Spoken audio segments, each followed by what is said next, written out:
रामकृष्ण हरी माऊली. आषाढी वारी आली, प्रत्येकाला आपल्याला वारीला जाण्याची हुरहुर लागलेली आहे मनाला. तर आषाढी एकादशीसाठी पूर्वी सुद्धा ज्ञानोबा माऊली, संत श्रेष्ठ निवृत्तीनाथ, एकनाथ महाराज, तुकाराम महाराज यांनी ही वारीची परंपरा चालू ठेवली आणि तीच वारीची परंपरा आजपर्यंत आपण चालू ठेवलेली आहे. आणि जोपर्यंत चंद्रश्री आहे तोपर्यंत ही वारी आपली चालूच राहणार आहे. तर वारीसाठी संत तुकाराम महाराज त्या टायमाला पंढरपूरला वारीला गेले आणि चंद्रभागेमध्ये स्नान केलं. भक्त पुंडलिकरायाचे दर्शन घेतले.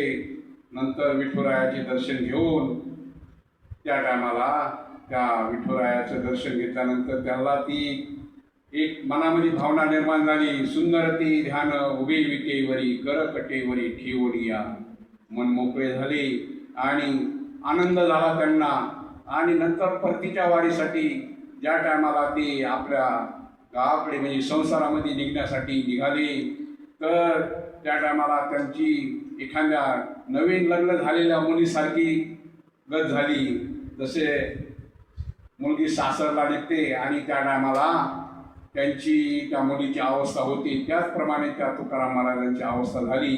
आणि मुलगी जशी माहेरून सासरी जाते तर मागे परतून बघते, त्याचप्रमाणे त्या तुकाराम महाराजांची गत झाली.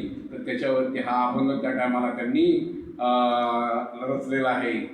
कन्या सासुऱ्यासी जाई, कन्या सासुऱ्यासी जाई, मागे परतुनी पाही, मागे परतुनी पाही, मागे परतुनी पाही, मागे परतुनी पाही. तैसे झाले माझ्या जीवा, तैसे झाले माझ्या जीवा, केव्हा भेटसी केशवा, केव्हा भेटसी केशवा, केव्हा भेटसी केशवा, केव्हा भेटसी केशवा.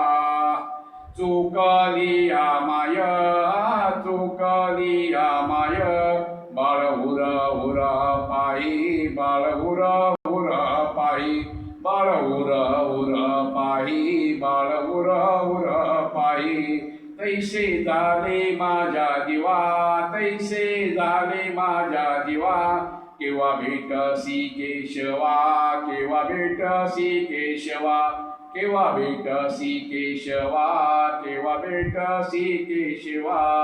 तू जीवना वेगळी मासोळी, जीवना वेगळी मासोळी, तैसा तुका तळमळी, तैसा तुका तळमळी, तैसा तुका तळमळी, तैसा तुका तळमळी. तैसे झाले माझ्या जीवा, तैसे झाले माझ्या जीवा, केव्हा भेटसी केशवा, केव्हा भेटसी केशवा, केव्हा भेटसी केशवा, केव्हा भेटसी केशवा.